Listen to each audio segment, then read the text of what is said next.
my God, Turkey. Are you nuts? Weep! Weep!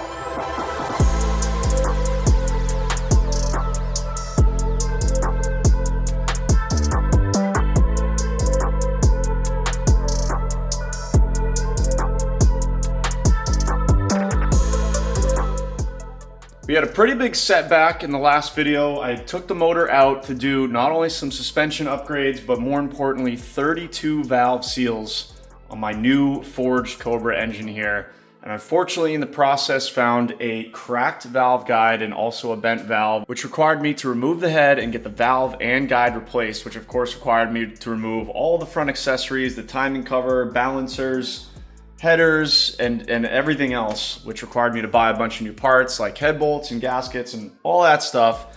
But you guys already saw that. So what's gonna happen in this video is I gotta finish getting all this stuff back on the motor and then slide it under the car, get it back down on the car, and then it's the process of getting all this stuff hooked back up. Parts pile is smaller, but not totally there yet. As usual, I got a million things to do, 1,000,001 actually, and not a whole lot of time to do it, so let's do less chit chat, let's get right to work, shrinking this parts pile.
Starting to look like something.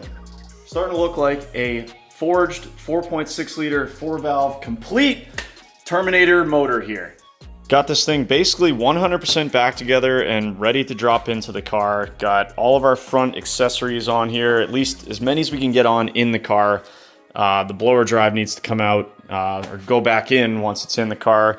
Got our inner belt on there, which needs to go on before we put the lower supercharger pulley on. Got our harmonic balancer or dampener in there installed, torqued in with a new bolt. Our inner belt is on, which also goes behind the tensioner here.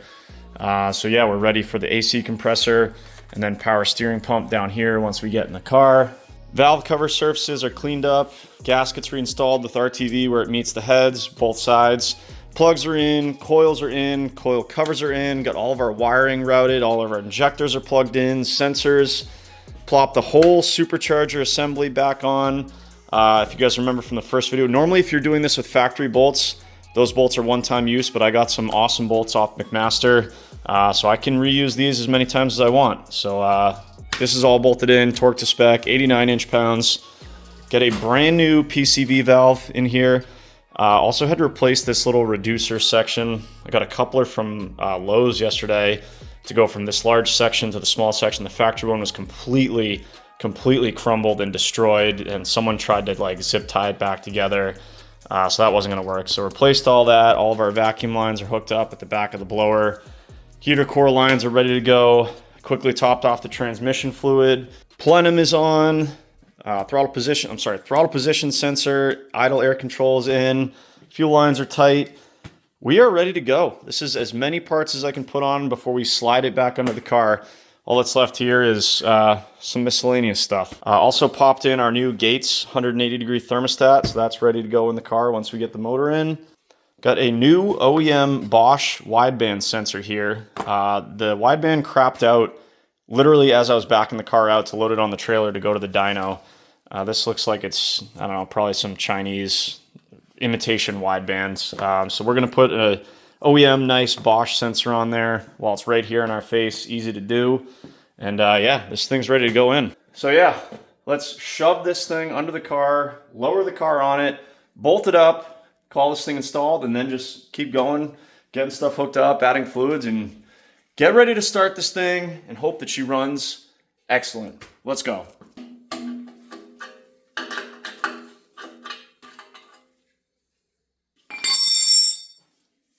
What is wrong with these threads? What, are you too good for your home? Just go to your home. Oh, I'm Chris Sullivan. We're just going to quickly replace this O2 sensor. It should be, oh, we'll have it done in a jiff. Feels cross-threaded. Remember, cross-threaded bolts is a tight bolt. Oh yeah!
Once again, she's in.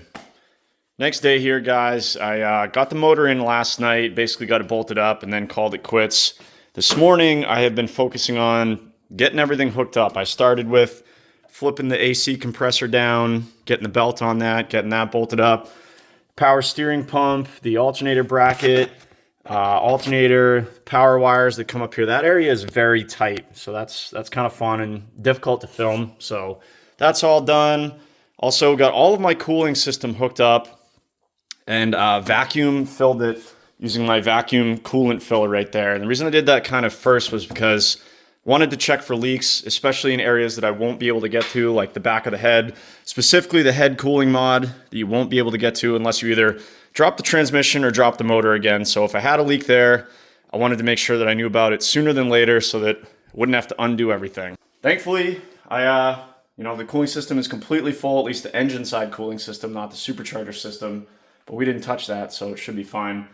I don't see any leaks. Floor is totally dry, no drips anywhere. So hopefully we're good on leaks in the cooling system. And we're actually getting kind of close here. I've got the new coilovers bolted to the spindles just to hold the A-arms up so I can get the car a little bit lower so I can put the supercharger pulley bridge in there, which is basically the last of the parts right here. The pulley bridge, the intercooler expansion tank, our intake system, and then our supercharger belt. And that's pretty much it. And then of course I got exhaust and the drive shaft and stuff under the car. But other than that, we're getting pretty close. So with that, let's keep pushing on. Let's get this pulley bridge on, get the belt on, supercharger, intercooler, cooling system all in and bled. And then, a couple wires, couple connections, and then whoa, hopefully. All right, let's get back to work.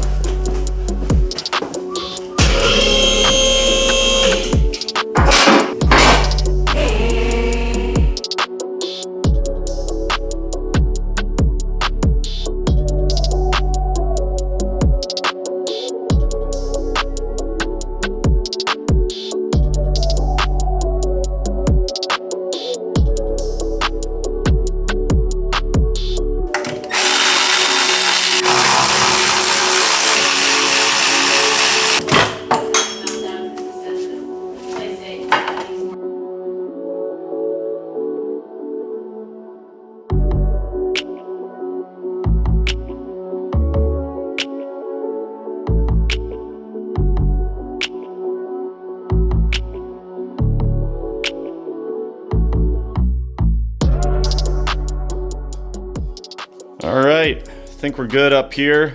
I'd like to give this thing a crank just to make sure we don't hear any bad noises or anything. Got my fuel pump fuse disconnected, so the injectors should be off. But yeah, let's crank this thing, see what it sounds like. I don't even know where I put the keys for this thing. Are they up on the, bummer.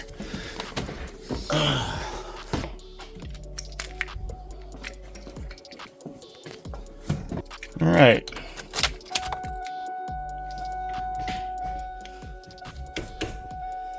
Here we go.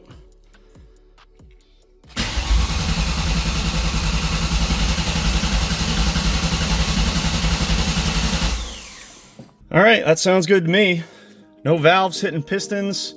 Nice even cranking compression, no gallops or anything. Nice and smooth. So let's hook up the fuel system, hook up the exhaust, double check everything, then we'll fire this thing up.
All right, I think it's about that time. I have double checked everything. I just cycled the fuel pumps, checked for fuel leaks. The drive shaft is in, the exhaust, the X pipe is bolted up all the way out to the mufflers.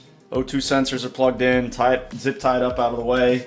Double check for leaks of everything. We got full oil, full power steering fluid, coolant is topped off. All of our fluids are good.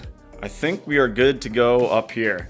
Time to see if I did everything right, A, and B, see if all this work is gonna pay off. 32 valve seals, one valve guide, one valve seat, timing cover gasket, 2 ball joints, 2 cam bolts, 1 head gasket, 10 head bolts, 1 crank bolt, and many, many hours later, let's see what happens. I would expect some smoke out the tailpipes at first start just because the motor was, opened up, and I put some WD-40 in the cylinders just while it was open and while we waited for parts. So I wouldn't be surprised to see some smoke at first start. Also, probably some smoke off the headers just from fluids and stuff that have dripped on them. That's totally normal. The true test, I guess, will be, under deceleration. And, if I go to start it tomorrow or something, do we get a puff of smoke? Did our valve seals solve the issue here? So, I'm going to leave you guys out here, see what this first start does, and yeah, wish me luck. Probably going to need it. All right, guys. Well, unfortunately, the audio on this clip somehow got messed up, possibly with my external mic. So, not really anything to hear here. So, at this point, thankfully, I was wearing my head-mounted Go 3 camera. So, I'm going to switch over to that footage at this point.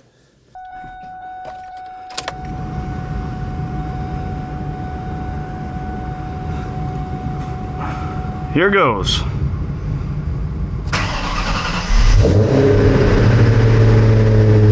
Oil pressure.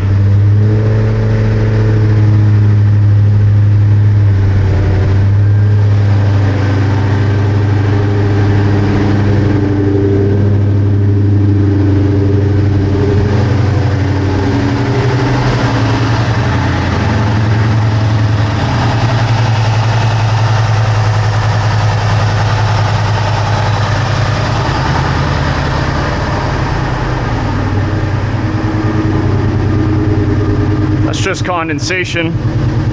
Sounds good so far anyways.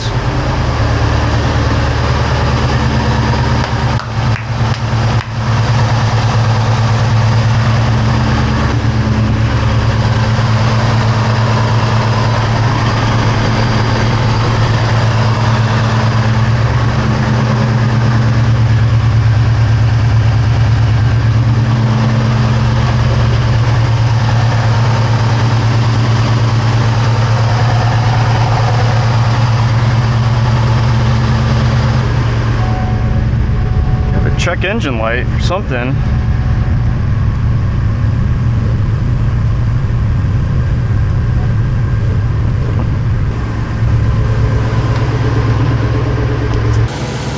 So far, so good, guys. Motor sounds incredible. You might even say it's whisper quiet. But yeah, I got a little bit of stuff burning off the headers. No leaks that I can see underneath yet. Everything sounds good. It's cold and raining and humid today, so we got a little bit of condensation out the exhaust, but no smoke as far as I can see. Sounds good.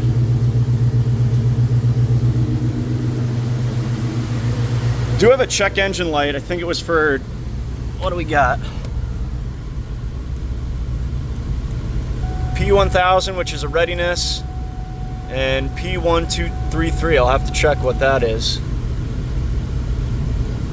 In the meantime, let's do the right thing and clear them and see if they come back. Gone for now. Got the heat on full blast.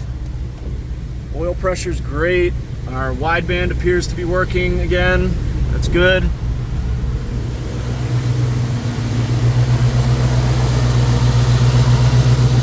All good.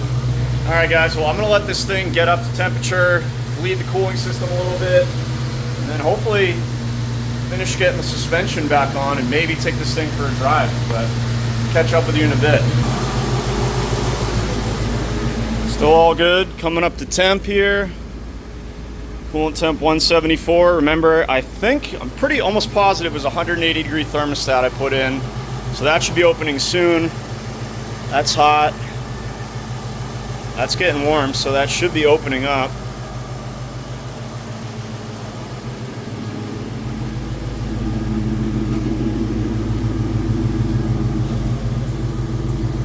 I don't know. We'll see.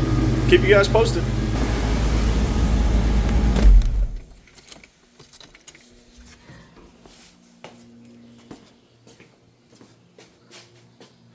How we doing? Feeling good? Say something if something's wrong. Well, so far so good, guys. Let it get up to about 185 degrees. I'm gonna shut it down for right now. Just, you guys know these systems are finicky with air, even though I vacuum bled it. Just wanna let it cool down. Then we'll check the coolant crossover, make sure it's topped off. I still have to hook up the steering shaft, which conveniently is in between the scalding hot headers now. So that's good. But in the meantime, I can start getting the suspension reassembled, maybe make some adjustments to our coilovers. We'll see, but I will take that. I will take that. Other than the normal condensation, I didn't see any smoke out the exhaust at all. The motor sounds super smooth. It sounds very healthy, fired right up. Got awesome oil pressure, 100 PSI at cold start. No leaks yet, so I'll take that. I'll take that for now. You know, we'll see how it drives, but that's okay. I'm okay with that. All right, let's get back to work for a little bit.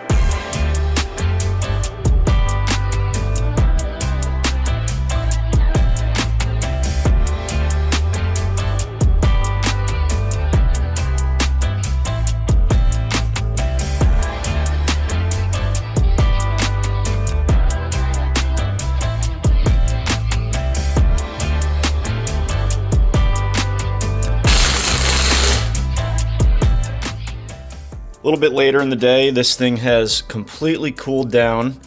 I have got the coolant to the correct level in the overflow here, and then at the crossover, I've topped it off.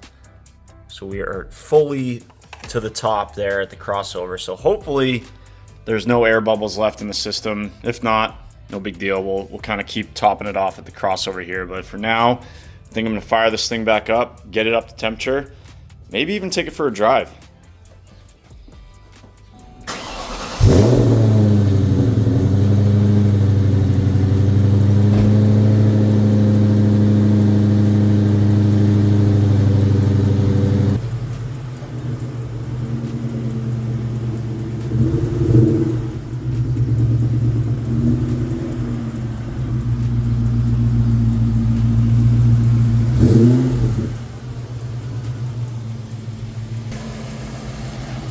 Couple of SVTs, baby.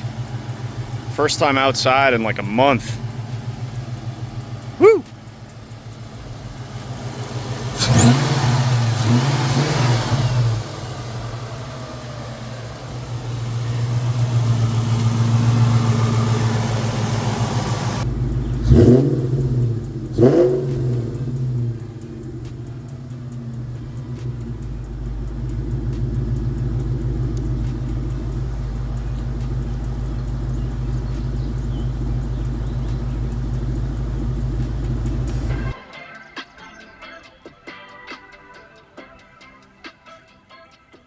Well, got good news and bad news. Good news is, lawn looks great. Just mowed it. The bad news is after doing that and eating dinner with the wife, it's pretty much dark out now. So, doesn't really make sense to take you guys for a ride. You won't be able to see very much. But other good news is the car cooling system appears to be burped. It's running perfectly. Don't see any issues at all. No leaks. Nothing under there. Came up to about 200-ish degrees, or 195, I think. Then the fan came on and then came back down, and it just held there, so we're good. But because we can't go for a ride right now, I think what I'd like to do is adjust the coilovers. Got to find that wrench that came with the coilovers, but we got huge wheel gap on this side. The front, or the rear actually looks pretty good. That's a pretty good ride height right there. I like that. But then on this side, we're like 1.5 inches lower, so we got to level it out. It's kind of looking a little bit lopsided, so yeah, for tonight, let's see if we can adjust the coilovers. And then I might even take this thing to work tomorrow, or just, you know, see if I can start putting some miles on it. I don't know if our smoking issue is gone yet, guys. I started it up last night and didn't see any, but I did see a little puff just now when I did it. So I don't know. I mean, could have just been some crap in the tailpipes. You know, I'm going to start putting some miles on it regardless. But for now, let's just adjust the coilovers and we'll go from there.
Shoo! That looks good. Well, guys, it is the next day. I drove the car all day today to work, to the gym, just all my errands around town and stuff. The car is running awesome. Last night, got the coilovers dialed in. That's basically the exact stance I was looking for. Just a hair lower in the front than the rear, but we don't have that big gap in the rear like we used to. Nailed the rears in the first try. Didn't even have to make any adjustments to those. Got like, I don't know, 1/2 inch gap there and like 3/8 here maybe. And yeah, the coilovers ride good. I mean, for a coilover, I've noted I do have them all the way cranked to the softest settings, so I can't really comment on how they ride on the, you know, more harsh or more performance settings, but on the softest setting, they seem pretty good. But yeah, car's running. The skies are about to open up. We gotta get this thing inside, but this thing, I didn't see any smoke today. I think I put in a cold start this morning. No smoke there, but yeah, let's get this thing inside. We'll talk some more. I can tell it's about to come down. Look at that over there. There we go. Big old, what do you call those, a cumulus? I don't know, I'm not a meteorologist. It's a thunderstorm. All right, let's go inside. Oh boy, summer is here.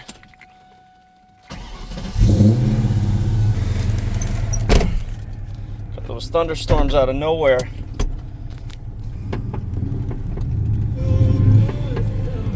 Copyright.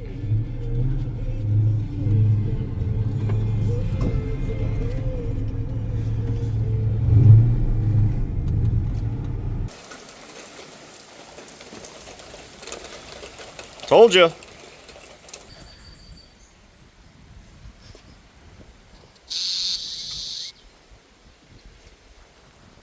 Oh, oh, baby. Lightning jokes all summer coming your way. All right, let's get inside before we die. All right, so you guys will probably notice in the B-roll footage, and this actually happened at the first startup too, some trouble codes.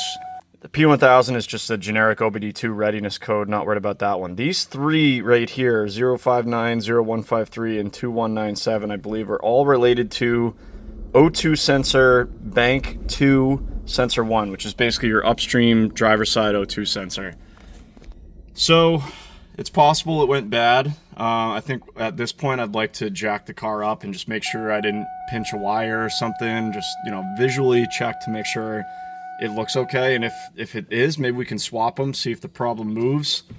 God, this feels a lot like what I did in the Mercedes 5 months ago that is still out in the driveway right here. Broken. Don't worry guys, I do have Mercedes content coming. I promise. I got parts for it, I'm looking right at them, but I've just been busy with this and Camaro and all sorts of other stuff. Anyways, let's get this thing in the air, see if we can figure out what's going on with the O2 sensors, and I don't know, maybe this rain will clear up. Go for a drive? I don't know.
this car has done to fight me every step of the way. Nothing ever works. 2 motor swaps sitting for years, and the AC is ice cold. I ain't mad about that. It is hot today. Heat wave.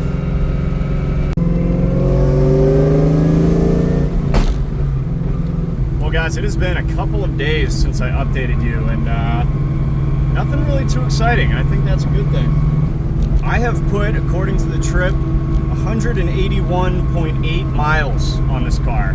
We only had 50 on it before we took this motor apart. I basically quadrupled the amount of miles on this car just since Sunday, and it's now Thursday. I finished the motor swap Sunday night and basically hopped in it and took it to work on Monday, and I've been driving it every day ever since. It is driving incredible. It sounds awesome. Even though it's completely filthy, it looks awesome. I've had so many people coming up to me, dude, is that a Terminator? Is that an 03 Cobra? And it's just been doing awesome.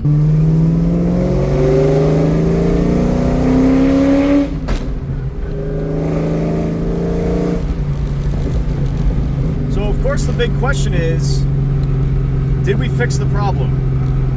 I don't know yet, guys. It's hard to say. I definitely think it's better. I posted all the cold starts I did of the car this week, and it seems like there's significantly less smoke to almost no smoke on cold startup. I will say occasionally revving I can see little puffs of smoke, but it's hard to tell if it's oil or just a rich fuel mixture. I'm not entirely sure, but I'm chalking this one up as a win, you guys. After all that work, the car is running phenomenally. I've put a ton of miles. It's been my daily driver this week. It's a beautiful late May evening, right before Memorial Day weekend. The trees are all green. It's a beautiful 80 degrees. I'm out cruising. I'm having a blast, you guys. This is what it's all about. I don't even care. The car runs awesome. This is what all the hard work was about, is getting in, going for a cruise, getting thumbs up from other car guys, and just hearing the exhaust and banging gears in this faceplated T56. I mean, nothing better. Oh my God, turkey. Are you nuts? Your buddy there is gonna get you killed.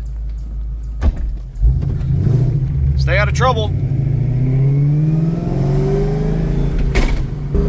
So as I was saying, this is what it's all about, guys. We're just gonna have to see if the issue is resolved or not. If it's not, I don't know what else it could be at this point. I mean, is there a problem with the rings? I'm not sure. Is that just normal for this motor because it was definitely built for a lot of boost, probably a lot more boost than this Eaton is gonna put to it?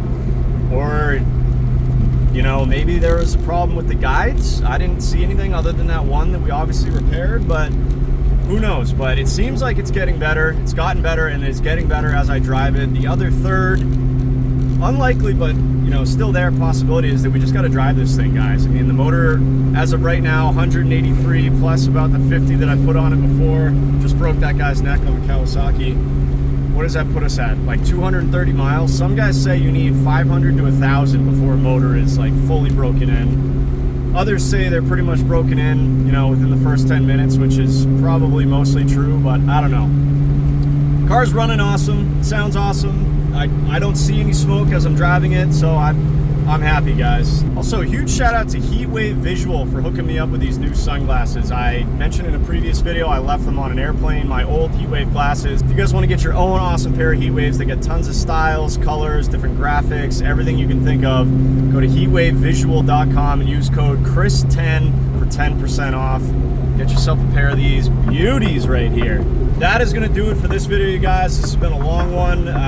Tons and tons and tons of work involved, but the end result is I'm cruising in my 2003 Cobra. I put almost 250 miles on it, and I'm enjoying every minute of it, so I'm happy. What else can you ask for? In the next video, I think we're going to tackle what myself and a lot of you have been waiting for, and that is a paint correction on this thing. I've been holding off on doing the full cosmetic paint correction because I wanted this thing to be mechanically solid. And I think it's there, so I think it's time to dive in, bring this beautiful Sonic Blue paint back to life, and really, complete this car. So that's going to do it for this one, guys. If you enjoyed this video, give it a thumbs up. Give me a comment. Let me know what you think about the progress, the motor, what your thoughts are. And if you haven't already, subscribe. It really helps out the channel and all that other stuff. Have an awesome Memorial Day weekend. Thank you to all our vets out there, anyone who served, active duty, whatever. Appreciate the hell out of you guys. We'll see you in the next one. All for good measure.